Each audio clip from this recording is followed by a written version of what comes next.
everyone. Thank you for tuning in to Within the Cauldron episode. And tonight we have a very special guest with us. He is one of our Cabot brothers, and also he's also a member of a band, a metal band, and my husband really wants to introduce him, so I let him do this that. Is Jason Myers. He plays in a band called Icarus Witch. Rock, you are a bona fide superstar in my eyes. Yeah, you've got the rock and roll strings going there, definitely. For joining us tonight. Thank you, my pleasure. Appreciate you guys having me on.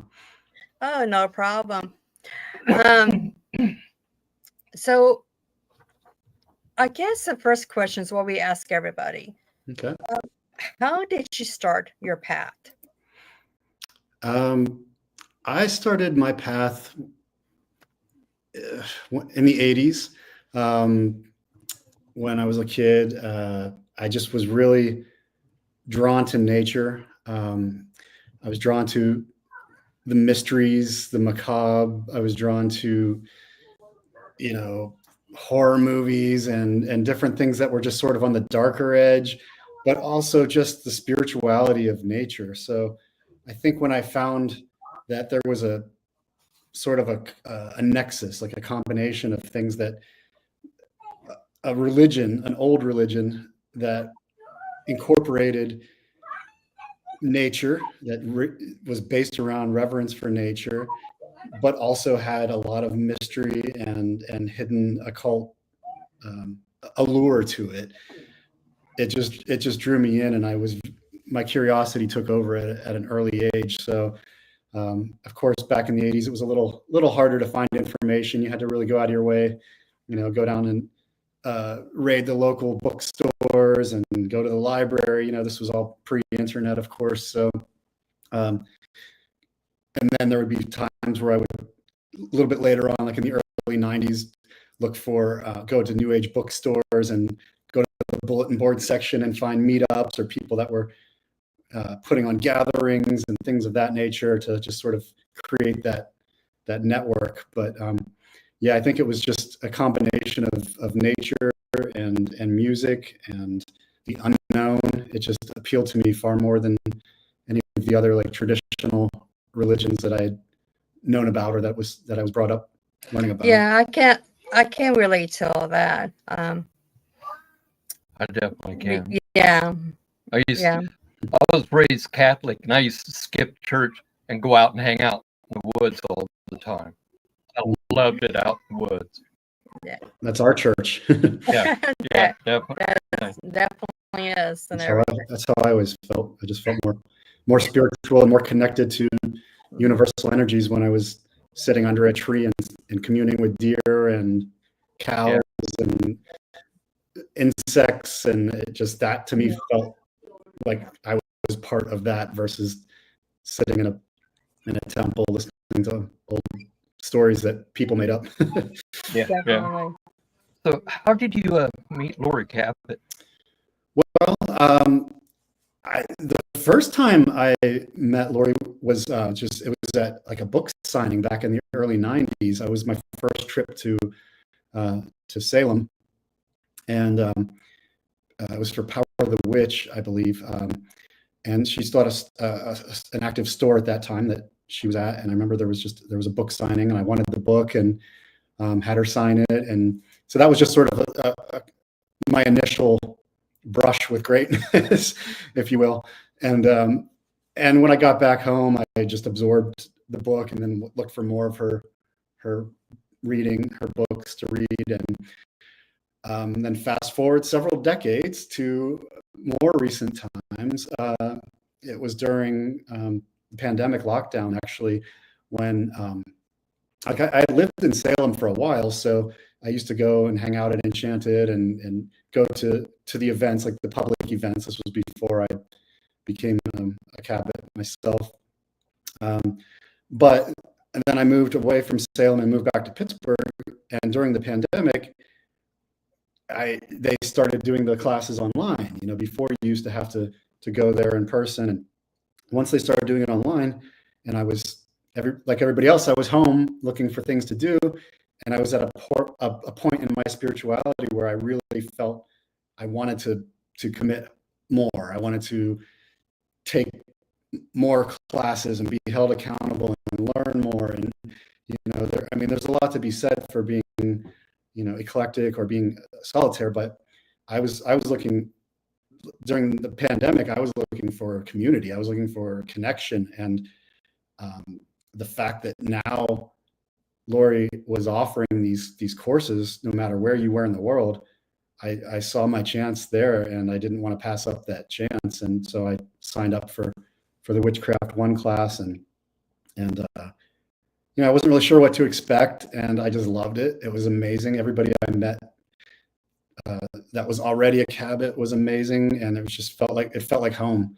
So I immediately after that enrolled for Witchcraft 2, and then after that I became more involved in the temple and started writing for the newsletter, and started helping out when other students were coming up and they needed people to help on those classes. And when I would go to the gatherings in person in Salem, I would help and volunteer, and just wanted to become a closer part of the temple. And so I guess it was for me, it was a silver lining of the pandemic lockdown, was being able to connect with people all over the world that were sort of having that same desire, that same moment of wanting connection and wanting to raise their spirituality. So technology has good parts about it too. Yeah, when we first met Lori was back in the 90s. We went to her store. We took the kids with us as family vacation and everything. Awesome. Then in 2012, well, we did Pagan Pride. We started doing Pagan Pride here in Iowa in 2009. Cool. And I always go outside the box, I was like, how can I make this better? Well, let's, spend some money and ask people to come, I guess. Mm-hmm. And Lori doesn't travel that much, as you know. Yeah. So she sent out 2 Candy Cabot, and I don't know if you know Robin Matoller. They came out and just captured the community. Mm-hmm. And then we decided, we should go there for another vacation, and we did. And we started talking about it. We're like, yeah, we're going to take the Witchcraft 1, and Iowa, Massachusetts is pretty far. Yeah, so, sure. And with 4 kids and everything, well, I was teenagers by then. Mm-hmm. I think Chris asked Lori to start doing it online, mm-hmm. so people can start learning online as well. No, this is what I said to her years ago, was we cannot let our ways go away. Yeah. We need to reach out. We need to spread out our wings, mm-hmm. and teach. And next thing I know, she's doing these online classes, and I'm like, yeah. I might have contributed, I might not, but you know what? It was phenomenal to see people reach out and actually learn. Yeah. It is. Yeah. She's an amazing lady. But anyway, we would go on. We can talk all day about Lori. Well, it was a great moment of growth for the tradition. Oh, yeah. Because if you're just sort of relegated to the folks that are able to be there in person for 2 weeks at a time or what have you, you're going to have a very small pool to draw from. And there's a lot to be said for the dedication that goes into that. I have total respect for the folks that came along and did that. But I love also now how it just went global. We will be in these online classes, and there's people in Argentina, people in Europe, and it's really cool how it spread like that. Oh yeah, and Alexander, he's doing great with Spain, Argentina, Brazil, everywhere. I couldn't imagine the traveling that he does just to get to these places. It's mind-boggling. Yeah, he's awesome. I love Alexander, and his recent hand fasting nuptials at Stonehenge, that was like breathtaking. Oh yeah, it was breathtaking. I couldn't believe it. Some of the Cabots lend their voices to your last album. How did that go? And did you choose which ones you wanted, or did they volunteer? I actually reached out to pretty much all of the Cabots within the group, within the online group, Facebook and whatnot. The Cabot Witches.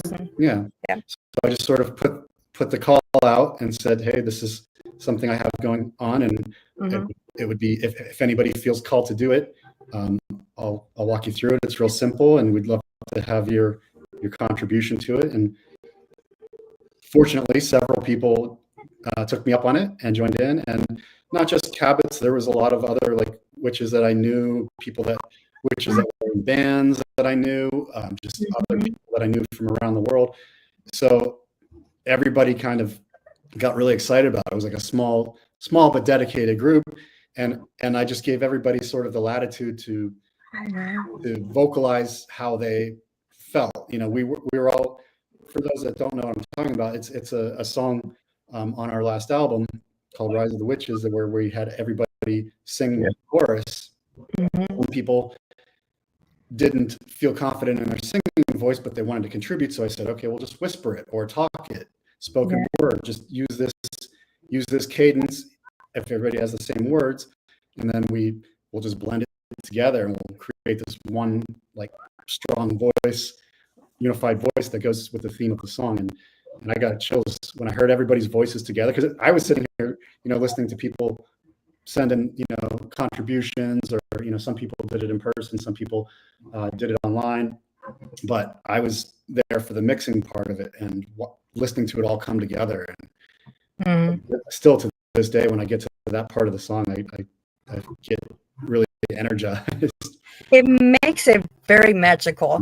I mean, I guess, hopefully to everybody, I think to us Cabots, it makes it really special knowing that we have a family who would support each other on this and everything. And it's just, the whole album actually is magical. Thank you. I like listening to it before I do magical work. Rise of the Witches, brother. That's like, I no pun into this badly, but it's like going to church. Yeah. So, cool to hear. It lifts the spirits that much. Oh, thanks, Chris. That's awesome. Yeah, we actually use that when we walk into the circle once. I think I told you about that. We walk in the circle. It's just, you walk in and this music is playing, and it just builds up the energy.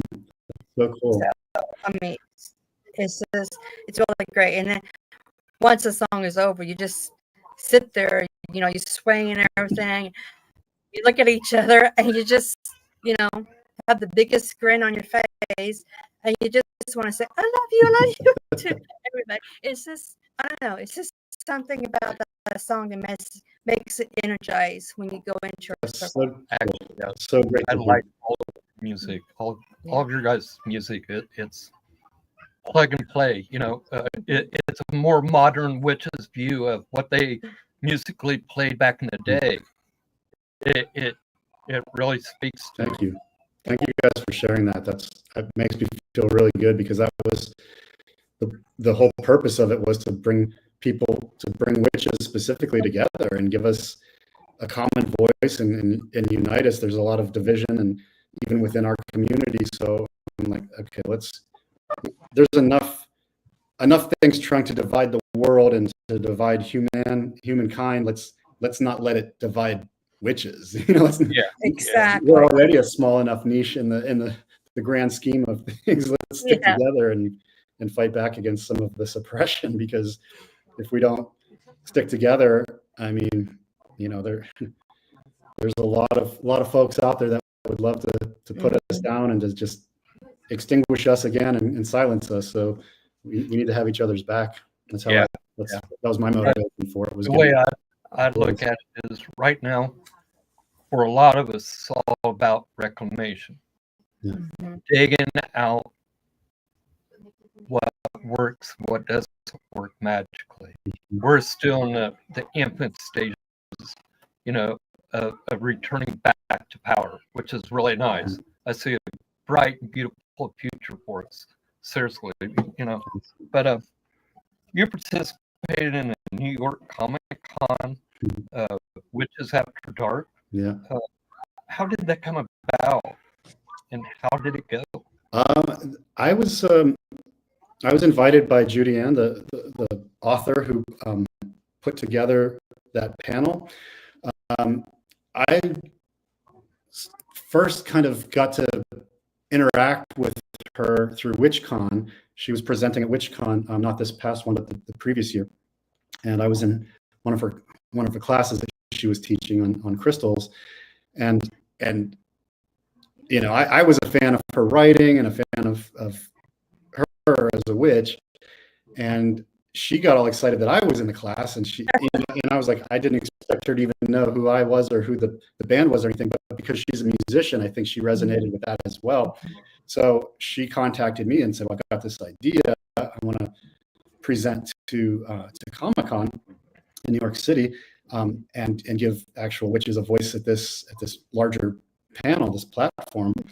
Would you be interested? And I was like, I didn't even hesitate. I was like, oh, hell yes. Count me in. Whatever you need from me, I'll do it. I'll be there. And she pitched it, and they accepted right away. And it all just happened like that. We were just, she put a lot of work into putting that together. So I don't want to diminish that, but the way it all came together, it felt like magic too. So yeah, I flew out to New York City last October, and it was just witches in the city, hung out down in Times Square and just cruised around. And at the Comic-Con itself, we got up there and had just answered Q&A from the crowd. There were some people in the crowd that were into witchcraft. There was just a lot of people that were curious about it. People, like these conventions, there's folks that come from all walks of life. So yeah, most definitely. Oh yeah.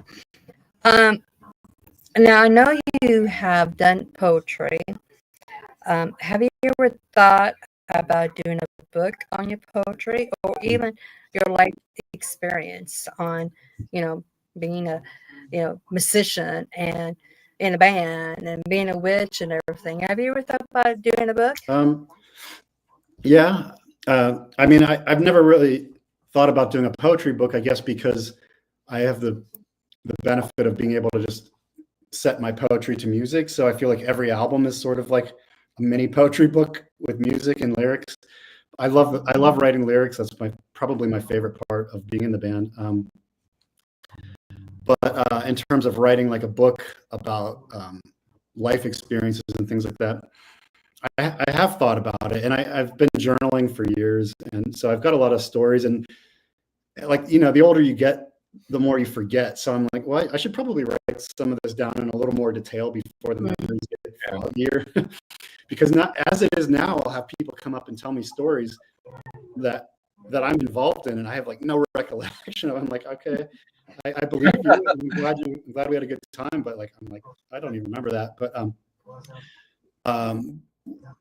the main thing I want to do with a book, before I would get into any kind of biographical type thing, is I've been sort of working on a book about vegan witchcraft specifically, because Awesome. I've been a vegetarian since more or less since the beginning of my path, shortly after anyway, since the early 90s, and I've been a vegan since the mid 90s. And those two paths have intersected for me. And I think the plant-based lifestyle and harm none just logically go together. So I want to encourage that, or folks that there's never been a lot of information out there about it. There's a few blogs here or there, but whenever I've tried to find information about how those paths intersect, I've come up short. So I'm like, okay, well, maybe there's other people out there like me that are looking for that, or maybe there's people that are vegan and are curious about witchcraft, or witches and are curious about veganism. Yeah. So I could sort of fill that gap.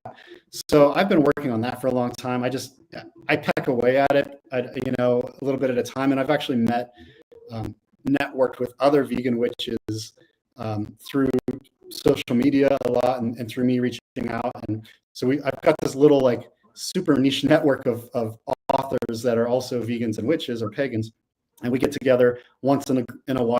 We'll talk to each other online and encourage each other, send each other drafts and things like that. So that's sort of my like long-term passion project. I'm the world's slowest writer when it comes to that. Like I just contribute once in a while because I'm always more busy with the band and with life and with work and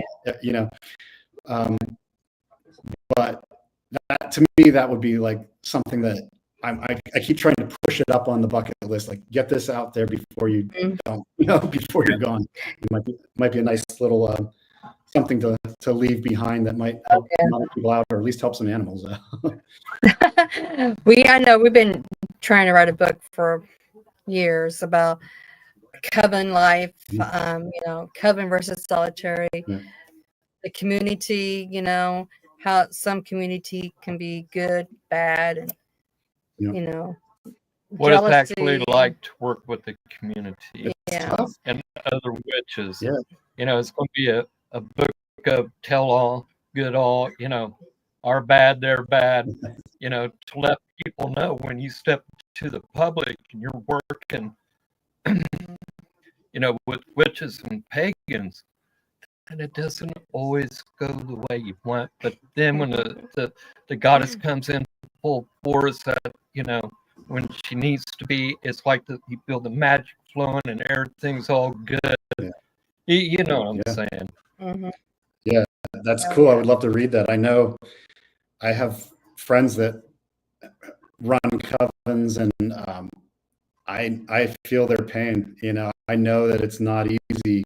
Anytime you try to organize people for anything, it's tough, let alone people. I mean, witches by nature are generally very independent, very creative, very opinionated. It's herding cats, right? Like, so. Yeah. Witches are like herding cats, definitely. Much respect for anybody that can keep that going. It's tough to. It can drive you. It can drive you insane sometimes. Yeah. So, can you tell me a little bit about Litter Wizards? Yeah, Litter Wizards is it's a name that I gave to a project that is near and dear to me, which is basically just picking up other people's trash when I'm out in parks and in nature. So how this came about was, again, for me, spirituality and nature, and I feel like as witches and as pagans, we're the stewards of this planet. We're put here to protect the planet, and that's how I view it. And so anytime, and I love going hiking, I love going out in nature. I try to do it a little bit every day. And when I'm out there and I see trash, I'm like, that does not belong here. But I can't get mad at it. That doesn't do me any good to say, oh, people are terrible or this or that. So I just wanted to take a more proactive approach. So what I would do is every time I was hiking, if I was like going on a loop, I would take one loop around and like always bring a bag with me and pick up the litter, go dispose of it or whatever, and then take another loop and just enjoy the fact that now it was like a trash-free nature space.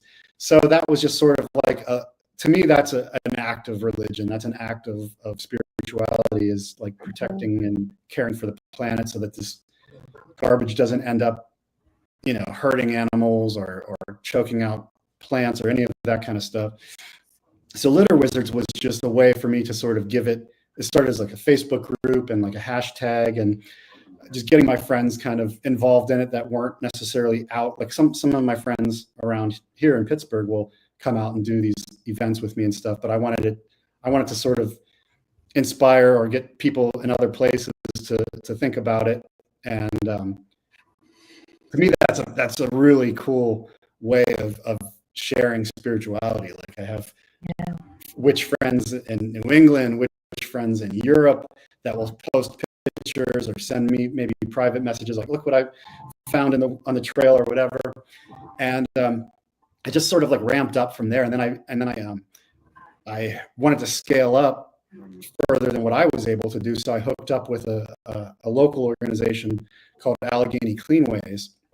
And now I just volunteer with them because they've got the machinery, they've got a dump truck, they've got like contracts with all these local towns to process the trash. So we'll go out, like I did one last week where we went out into the woods, like a sacred stream that I'll go to meditate and have like little rituals and stuff. So the group, the Allegheny Cleanways, has nothing to do with litter wizards. It has nothing to do with paganism. It's just me donating my time and my resources and to help out the greater cause. But by doing that, I'm able to participate and just do more good, like get more crap out of the woods. We get tons, literal tons of tires out of the streams. These are like places where fish are trying to spawn, and this is places where like geese are going to have the fish, and you just see just garbage floating around and choking them out. I saw a dead fish last week. It broke my heart. That didn't have to be that way. So that's what Litter Wizards is. That's a way for me to sort of like put my money where my mouth is, get my time out there, volunteer, show some stewardship for the planet, and hopefully in the process bring some more people into that way of thinking, so that as pagans we're out there walking the walk and taking care of our planet and taking care of Mother Earth. Well, if we live closer, we be on that team, cleaning everything out. I think it's an obligation, because when we did Pagan Pride, or we went out and invited the community with us to go out and do a ritual, to ask them, we spent the night, hey, pick up the place, leave it better than what it was. And you always got that one person, but what if it's not my trash? And I look and I go, the goddess will smile on you more if you pick up that piece of trash. It's not yours. So, it makes sense. It's our planet. It doesn't matter who left it there. If everybody said, "Oh, it's not my trash, not my problem," nothing would ever get clean. Nothing would ever get fixed. That is correct. Yeah, I mean, we got to take care of Gaia as much as we can, because she trusts us to do it and everything. Yes, I agree. Yeah, we always have the kids do that too. That's great. Clean up and even go to cemeteries, and we have our kids clean off the tombstones for some people. That's beautiful. Of course we do too. We don't make sure the kids, you do that, we sit here. We do with them and everything. But yeah, it's really important when you have kids to really instill in their minds about Mother Nature and about doing your part. So yes, blessed to be on that. I mean, yes, that's very great. important. Very. You donated your athame and also other items to the Buckland Museum. Mm-hmm. Is there a reason why you did that? Because she has some stuff like Aleister Crowley, Super League, Laurie Cabot. I mean, for you to donate to the museum is I think it's awesome. It's great. I don't know if I would. I'd probably be too selfish. Mine. I'm keeping it. Well, I mean, they asked me, and what am I going to say? That's such an honor to even be asked because of the aforementioned company. I felt very, very blessed to even be considered for that. And I'm a fan of the museum first and foremost. I'm a patron. I'm a card-carrying member. Anybody that has a chance to go to Cleveland for any reason, even if that is the reason, it's a great way to experience a lot of witchcraft history. As you mentioned, there's literally artifacts from Crowley. There's stuff from Gerald Gardner. There's obviously things from Buckland. His robe, his jewelry, his helmet. athames from all these, different witches and wands and, a staff from Oberon. And like, it's just so cool to be in there with all these great tools. And Stephen, the curator, and Tony and Kat, two of the owners and proprietors of the place, I became friends with them actually through the Cabot connection. They took their coven took a field trip from Ohio to Salem, and they were sitting at the table next to me, and they were asking me like what's there to do in Salem ahead of time and stuff. So I was like, oh, here, check this out, do this. And then when they got there, we started talking and stuff and kind of became friends. And they knew that I was a fan of the museum and I always would promote it anyway. So when they asked me, yeah, I mean, there was a little bit of that, like, oh, like this particular athame was one that I had handcrafted and like actually like forged the metal that went into the blade and, sourced the bone from the woods and it literally had my blood, sweat, and tears in this. But geez, like what better way to, to share with the community than to like just be like, here, it's on display. So I'm so honored. And so wow, that's cool. I would be too. That is really cool. Yeah. Let's see here. Do you ever think that your band will do a straight pagan album? Straight pagan album? Yeah. As opposed to like a crooked pagan album? Well, I think more or less kind of like take some chants that is out there and make it into a beat. More old-timey kind of traditional. Yeah. More traditional. You never know. I mean, this 2025 marks the 20th year since our first release. So we've been doing this for a couple decades, and I'm always looking for ways to stay inspired myself and to keep evolving. And I'm not the kind that likes to just recreate the same music over and over. So it definitely that would appeal to me, something like that. Maybe as a side project. I don't know if that would be the best fit for Icarus Witch, but I do like that idea. I might look into that a little bit more. We haven't done cover songs in a while. We've always just in the beginning we used to include like one or two cover songs on a lot of the albums, and then we just sort of got away from that. But it would be kind of cool to maybe modernize a traditional pagan song and bring it into like. Well, that's how I feel about your music that you're creating right now. Because as old as I am, I'm 63, and I really relate to your guys' music. It's modern, but yet it has that how can I say it? Early metal.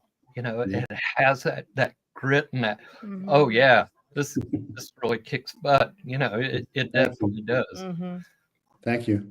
Yeah, those are the two things I love. Two things I'm passionate about: classic metal and classic witchcraft. So, yeah. Well, I think one of my I can't say one of my favorite. The whole album is just like amazing. Thank you. Strangers Than Angels, so that just, I don't know, as above, so below. It's just I love it. It's just I listen to that one, and of course, Wives of the Witches, Shadow Chaser. I listen to those quite often. It's on my playlist every morning. Oh wow! Doing housework, Yeah. My little grandson is there, just bopping around and everything. Oh, that's awesome. So, and he's trying to sing the lyrics, and he doesn't quite get it. He's only 2.5, so he doesn't really. He likes the beat. He likes the beat. Yeah. I would love to hear his version. I don't know. Maybe he can be in the next album then. Okay. There you go. So, I know you're probably coming off on downtime because I know everybody takes like a winter downtime to like do some new songs or just kind of de-stress and everything before they get into their busy time and all. Do you have any new projects coming up? Yeah. Well, like I mentioned, this is like the 20th anniversary of our EP and our LP, our first debut LP. So I just got back from Los Angeles where I met with our record label, and they would like to do sort of like a vinyl reissue, to commemorate the 20-year anniversary. So that's one of the things that I'm working on behind the scenes is like just putting together a vinyl package, because those records actually have not been released on vinyl before. So that would be a first, because 20 years ago, vinyl wasn't as big as it is now, which is weird. It was sort of in that in-between phase. It was like everybody wanted CDs or digital downloads. Now it's like the vinyl outsells the CDs for us. So that's one little project that I'm working on, is trying to like come up with something to make it a little more special, like some unreleased material. Over the years we've done a lot of songs that some of which never made it onto a record, or maybe they were just like on the B side for a Japanese release or something. So I would like to kind of collect some of those rarities and B sides and maybe put some of that stuff out later in the year. And Quinn and I have been like just trading riffs back and forth and trying to come up with sort of the direction of where the new stuff's going to go. We usually let the music guide us to where it's going to go. So we're in that phase now where each of us have a few songs and we're just sort of sharing them. Okay, well, what do you got? Okay, cool. That's awesome. Here, let me put something to that. What do you got here? So I love that phase of it. I love the creation phase where you play off of each other.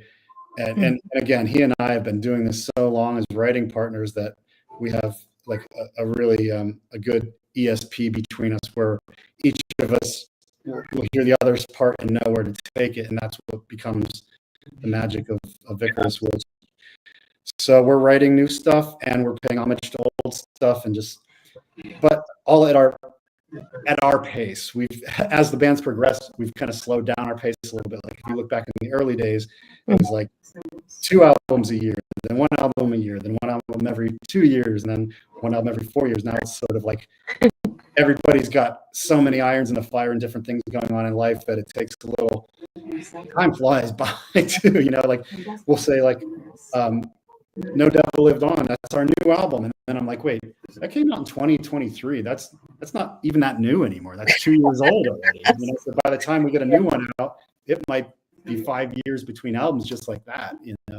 Oh yeah, time does fly. It does for me. It totally does. And the older you get, the quicker it goes too. Yeah, true. Live your life, man. Live your life. Yeah, well, I know that Andrew. I mean, Andrew is so busy. I mean, he has this band, and he has what Iron Flame, and Brimstone Coven, the Chachwin. He doesn't. And he has a body shop, body piercing, a tattoo shop. Yep. I mean, Hot Rod, and he also runs a small recording studio in Ohio. So he's sometimes recording other bands as well, doing guest vocals. He's an enigma. The dude is like nonstop energy, just keeps going, like the Energizer Bunny of traditional metal. And then there's me. I'm on the other end of the spectrum. I only have this, so like a lot of times I'm waiting around for everybody else to work on their projects, and that sometimes adds time to things too. But that's okay. I've got other stuff in my life that I fill in while I'm waiting for that, like writing, like witchcraft, like just all kinds of things. So I don't get too upset about it. I know that everybody's got a lot of things going on, and I respect that. Yeah. So how long have you been playing bass? Oh God. Again, over 3 decades. Probably I'm trying to think of how old I am. I still feel like I'm 18 or something, but that's many decades since then. I started when I was 13. That's when I first started. I got my first bass, started playing. This year, I'm going to be 53. So 13. I'm not real good at math, but that's what, 4 decades? 13. Yeah, you can Yeah. say that. Yeah. I started playing guitar when I was like 10 years old, something like that. Cool. 8. Started playing cornet, trumpet when I was like 5. I played for many, many years and I loved it. Nuns taught me actually how to play the guitar. Oh, wow. That's Yeah, real bad. back in the Catholic school days, you Yeah. know. But the nuns were really cool about it because they'd have all those kids get our guitars out. We would start playing. And they had us playing like Smoke on the Water, Oh, that's you know, badass. Stairway to Heaven, you know, a little bit of Beatles, stuff like That's that. so cool. It was fun, you know. I've never heard that before. That's really cool. Props to your nuns. Yeah, I miss them. Yeah, because let's see, did you play? I think I read it or heard it that you played with Dio and Black Sabbath one time. Mhm. How was that experience? Because I mean, my like to us, Dio was like, oh yeah. I mean, Long time and fan, definitely yeah, long time Black fan. Sabbath Yeah. and everything. I mean, I know you probably liked Dio and Black Sabbath back then Oh, yeah. too. So how was it like for you? Like, oh my gosh, I'm playing with Yeah. Dio and Black Pretty Sabbath. much. Yeah. Pretty Um, much. So interesting story about that. When our first album came out, we were looking for management, and I had done a radio interview at KNAC in Los Angeles back when they still had like a physical studio that you would go in and do the interviews and stuff. And there's a DJ, Diana DeVille, who's a metalhead, and she took a liking to our band, and turned out she was also a witch. And so she was really drawn to the fact that we were metal and we were witches, you know, or I was writing about witchcraft or whatever, you know. So she and I became friends because of that. And it just so happened that in addition to being a DJ, her job was working for Ronnie Dio's management. And I'm like, okay, that doesn't suck, you know, because I grew up idolizing Dio, had posters of him and Sabbath on my wall. And actually the first song that Icarus Witch ever did was a cover of Falling Off the Edge of the World on a Black Sabbath tribute record. So there was like a lot of tie-ins where that was sort of what we were patterning Icarus Witch after, was that Dio era Sabbath. So she wanted, in addition to working with Ronnie Dio's management, with Wendy Dio, she wanted to start her own management on the side called Golden Tower, and we were her first signing as a band. And since she had that connection, obviously, she was able to sort of pull us into certain opportunities that we might not have otherwise been privy to. Like we got flown out to Los Angeles for the NAMM convention, and we got endorsement deals with like Seymour Duncan and Dean Markley Strings and Fender Guitars, and all these connections that she had from Dio and from the other bands that their management company worked with. Now all of a sudden they were paying attention to us, which, you know, was awesome. And then there was, on that Sabbath tour, you know, the Heaven and Hell tour that they did, in certain markets they were bringing up like regional bands to do an opening slot. And because we were in that position, you know, of Diana managing us, she said, would you guys like to, they're not doing Pittsburgh on this round, would you guys like to open for them in Cleveland? And I was like, hell yes, of course. And I bet. Yeah, and we were actually in this weird in-between phase with members. Like we didn't even, like we were between guitar players and like weren't sure who was going to play drums, but I wasn't going to let that stop me. I'm like, we will be there. And that became the motivation to like get the band back together, firing on all cylinders and quickly. And you know, like it was like at the time, Quinn was thinking about he was going to mortuary school when I pulled him into Icarus Witch, and he was like, you know, I think I need to go back to school and get my degree and stuff. And I was like, okay, you know, that's cool. But then when the Sabbath thing came up, he was like, I'm in, let's do it, you know. So, and then we never looked back, you know. And so I got to credit Sabbath with being the first, Dio Sabbath with being the first thing that we ever did as a band to sort of get us on that track, and then also reinvigorating us a few years into it and giving us like the biggest stage we ever played on. And the band themselves were just so cool. Like the band members, like we had access to their hospitality, you know. Geezer Butler, my idol as a bass player, is also a vegan. So they had like vegan lasagna, and like, you know, I was worried that it was going to be like, you know, oh, you opening band, stay out of here. But we had access to all their food and like sound check. And I was like, man, this is a dream gig, you know, chance of a lifetime. So that is one of my all-time favorite shows that Icarus Witch has ever played, for sure. Oh, wow. I couldn't imagine the energy that he was feeling on stage when he was playing in front of all those people. It was, you know, getting them all hyped up. Yeah. And just hearing, that was the first time I ever heard my bass at that volume too, because, you know, we were playing clubs, maybe small theaters, and then this is like an outdoor stage on the river in Cleveland, and you hit the bass, and it's like all throughout the city. I was like, oh yeah, I'm used to this. You know? Wow. So I know you're going to start touring again. At least she was thinking about talking about it. Because I think you said something about where would you like us to come to? Mm-hmm.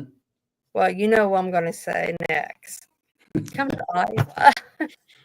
Yeah. I mean, there's a lot of people here that jams out, especially us, you know. I mean, you know, we need a good concert now and then, and haven't been to one. We've been to, I mean, there's a lot of 80s that's coming back, of course, you know, like Poison and even Def Leppard and stuff, but, you know, which is great bands, you know, but we need the hardcore, you know, we need the headbanging and everything. So, you know, just to whisper in your ear, you know, Iowa is a good place. Yeah. So, That's one of the few places we haven't played, actually. We've driven through there on tour, but I don't think we've had a gig there. Beautiful state.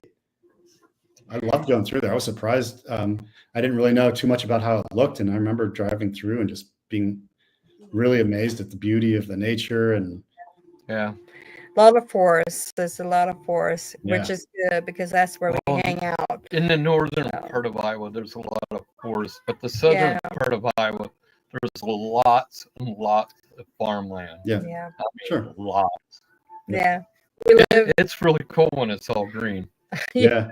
We live in a farm town of 800 population. So, yeah, it gets kind of boring here, but, you know, we got the music, we got the podcast, got the kids, grandkids, got each other. So we don't drive each other's crazy. Yeah. We went from Colorado Springs, Colorado to here just because family. Big change. Big change. And I love small towns, small farm towns too. Like my family is from northern Ohio, like Fremont, Toledo, suburbs, and not even suburbs. It's like, you know, there's Toledo, and then you're in the country, you're in the farmland. So like my family moved pretty early on, so I wasn't raised there, but we always went back for holidays and family reunions and things like that. So I'm very familiar with the 800 person towns where you're like one stoplight, you know, one couple stores, and you drive through, and then you're out of the town. You know, like some really, there's something to be said for that too. There's something to be said for that too. I don't mind it. I just miss the sirens, you know, things going on around you, quick access to whatever you need, you know, Best Buy. I miss Best Buy. Being able to just ride up and go, here we are. 20-minute ride, and you're wherever you want. Yeah. Now, didn't you do a workshop on something last year? I think for maybe for some kind of a convention or something. Besides the Comic-Con? Maybe that's what I was thinking about. I was thinking you was doing a workshop on something else. Have you ever thought about doing any kind of workshops like for Christian Day, Hex Fest, or anything like that, or Starwood? Yeah, no, I would love to. I actually submitted an idea for that, and it turned out that somebody else had submitted basically the same idea and beat me to the punch. I have a tendency to procrastinate. So, but then when I found out like that somebody was already presenting, my idea was like music, how it ties in pop culture and ties in with witchcraft and the occult and stuff like that. So I was happy that somebody else already had that. And then it was right around that time when Judy Ann contacted me about doing Comic-Con too. So I was like, okay, well, that worked out, very cool, because now I can go to New York City as well. So I do like teaching. I do like that aspect of sharing and just, I don't know. I come from a family of teachers. My father was a teacher, and like I feel like that's in my genes to be able to like create a syllabus, and I do it through work and stuff as well. I'm always like trying to teach courses and things like that in various aspects of whatever it is, marketing and things like that. So I would love to get more into that, more involved when time permits, if the schedules and the stars align, for sure. Yeah. Can you imagine a band coming to a class that you're presenting and not realizing who you are, giving the class and watching them flip their goats? You know what I'm saying? Can you imagine that? That would be wild. That would be funny. Teaching is fun. Don't, you should do it. Don't give up on that. You should do it because teaching a coven for so many years and then doing the community events for 27 years, I just love it. I love learning every day about something. I like the challenge because, there's some things that we're oath bound to, and I like trying to find what would you say? I like to go around the circle and kind of drop little golden nuggets to people so that they can find their way without exactly telling them, hey, this is what you should actually be feeling. This is what you're supposed to be doing. Yeah. And just kind of find out a way where you can give them that, hey, I got it. Yeah. I love seeing people light up on that. Yeah. It's important to do that. Yeah, I think that's the best part is somebody coming up to you and say, oh, thank you. I learned something. I was wondering about it and stuff. And everybody's always afraid to ask at times. So when you do something that I want to ask, it's like, oh yeah, that's how you do it, or something. It's really nice. So don't give up on that. And I don't plan to. Like I said, it just depends on timing and things like that. But like you said, I agree with the fact that you learn so much as a teacher. I never learn as much as I do when I'm teaching because I feel obligated now. Like, I got to know this, whatever the subject is, I got to know it inside and out, so I don't have imposter syndrome. So I can be, an authority on this. Especially if somebody's paying you, for a course or something. Like, I feel very obligated to do a lot of research and present things in a way that connects with them, like you said, Chris, where the people just sort of light up and I get it now. I teach, like I loved learning about tarot from Lori, and now I don't know if I want to teach it necessarily, but I want to do it more out there. I've always just sort of done it for friends or whatever, but I'm now getting to the point. It's been a year since I got certified in tarot, so I'm like, it's probably time for me to hang a shingle and like just do it. Just do it semi-professionally as something a little extra on the side, and just for the fun of it, because I've always got a deck in my hand. I'm just always like, always drawing and pulling for other people and stuff. So Yeah. again, I don't know that I would teach it, but I think that's something that I would like to take my education on and help other people with it. Yeah. That's what I like about the Cabot tradition. They, how can I say it? They're real. You know what I'm saying? Yeah. Like for years and years, you know, after Desert Shield, Desert Storm, you know, I had a really rough way to go mentally. But it seemed like after I learned from the Cabots, went through the first class, that it brought peace. You know, it's actually using something that actually brought peace. Yeah. I was feeling the magic before, you know. Yeah. It seemed like it gave me a way to wash it all away. You know, it gave me that mellow sense where I was balanced. Yeah. Not me saying I am balanced.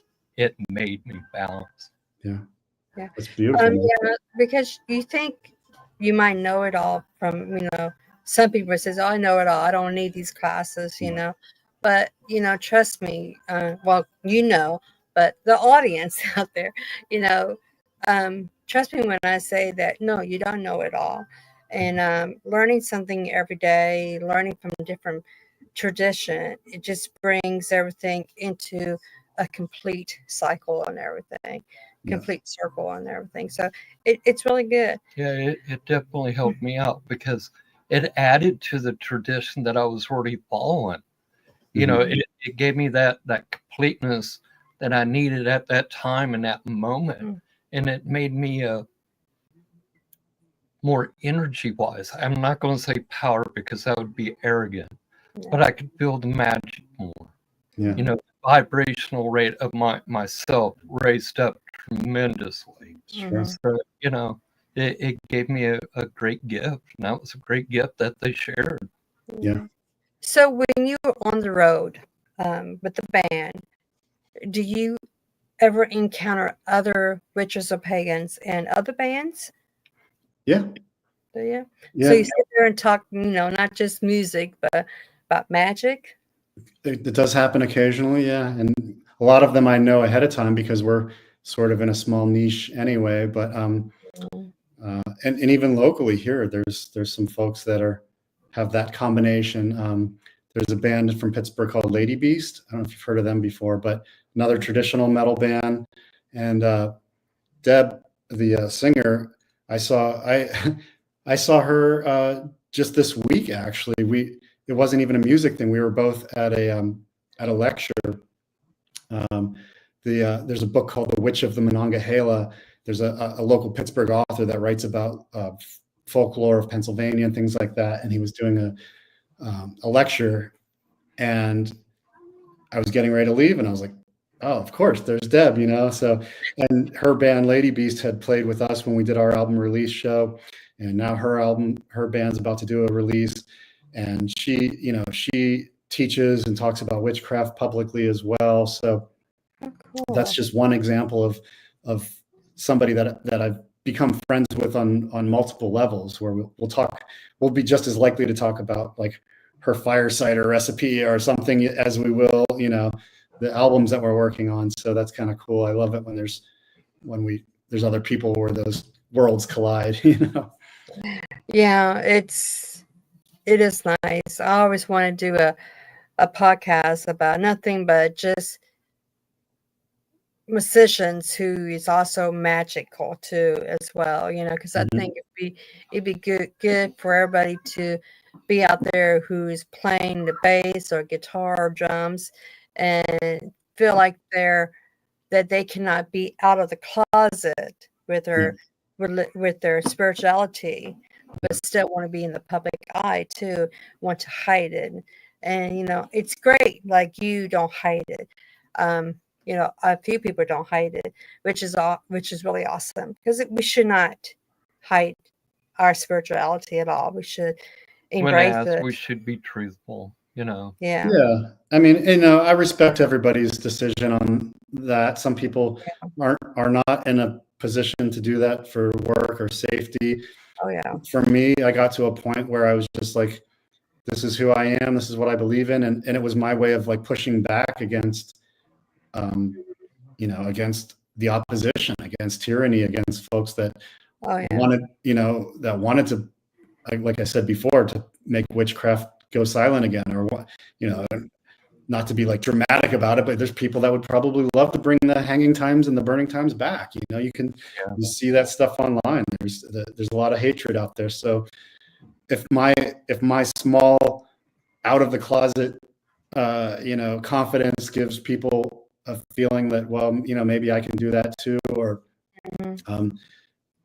then good, you know, because I always gathered strength from other people that were public about their beliefs as well.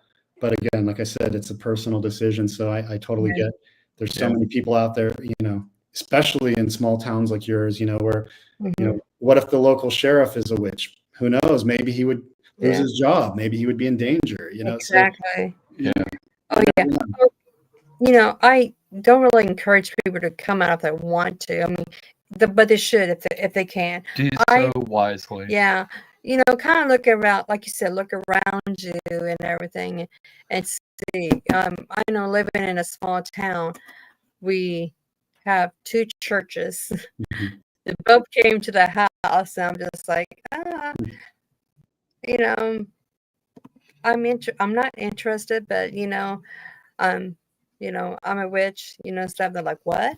And we talk about my path as well as theirs. And, you know, I'm nice to them, but it's like they stop coming around. I think after 3 times, they're like, they're not going to convert me. So, but everybody knows who we are now.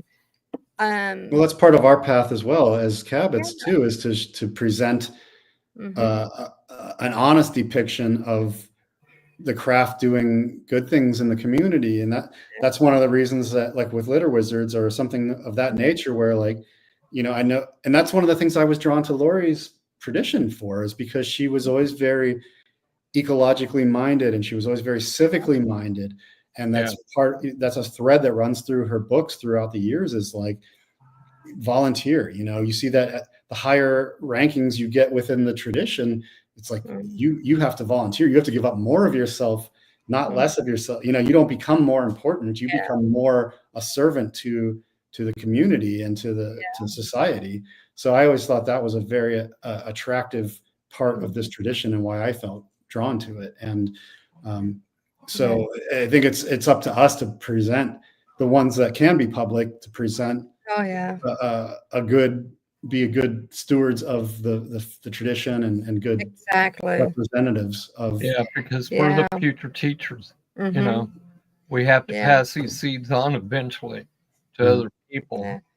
Yeah. Well, you know, and the town is very, it's accepting, you know. I mean, they know who we are. Hi, Chris. Hi, Chrissy. How you doing? You know, so you know, even with my tattoo I have, they don't really question it or anything. They just treat us like normal people, which is good. My playlist is playing downstairs one of the songs. It's so ironic. But they're playing Rise of the Witches. Rise of the Witches. I'm tongue-tied, like, what are they playing? I should know. And so it's kind of ironic that they're playing that right now. So I don't know if it's on purpose or what. My playlist might have came on. So funny how that works. But we've let you go. I know it's like 10 o'clock there. So thank you. Thank you. Yeah, thank you so much for coming on. And keep going, please. I can't wait to see the future. I want to be this 70-year-old man rock to your music. Hell yeah. I appreciate you guys so much. I've really enjoyed talking to you and getting to know you a little better. And just, I appreciate you being into the music and being part of what we're doing. And you seem like you really get where I'm coming from, and vice versa. So. Oh yeah. You know, the great thing about the goddess is that for me, I've done this almost my whole adult life. You know, I did it through the military. I did it when I got out. You know, after I lost my hand, it became, the chase of the goddess became very relevant to me. Yeah. And it has been rewarding. Yeah. And I hope that you reap the same rewards that I have, because, you know, 20, 30 years down the road, you know, for me to have people come up and say, hey, you've made a difference in my life. Thank you. You know, it is very rewarding. It is very That's awesome. rewarding. Almost brings tears to my eyes at times. But, you know, It does for both thank of you us. for your service, For and us, thank you for, you know, saying that too. Well, You know, I think we all contribute, and the goddess gives us each a path, and we work with the gifts that we're given, and we all come together and help each other out. Definitely. It definitely has been rewarding, you know. Yeah. But thank you so much for being on the show My tonight. pleasure, guys. God bless you, and Yeah. be safe, and keep playing the music, man. I love it. It's good I music. will. Thank you. It's in my soul. So I'll be doing that until I go to the next world. Just wait for a minute. We're going to be off the air here, but I just want to tell the audience, thank you for tuning in, and we'll see you on Tuesday where we talk about Native Americans. Oh, And hey, what? you know what? What? We forgot to tell folks. Buy Icarus Witch albums and CDs. There. Yes, very good music. If you like metal, oh yeah. Oh yeah. IcarusWitch.com. Yep. That's right. Blessings, everybody. Blessed be. Great goddess I am, so thanking me, protecting me. I am so thankful to have you guiding me, protecting me. I am great goddess I am, so thankful to have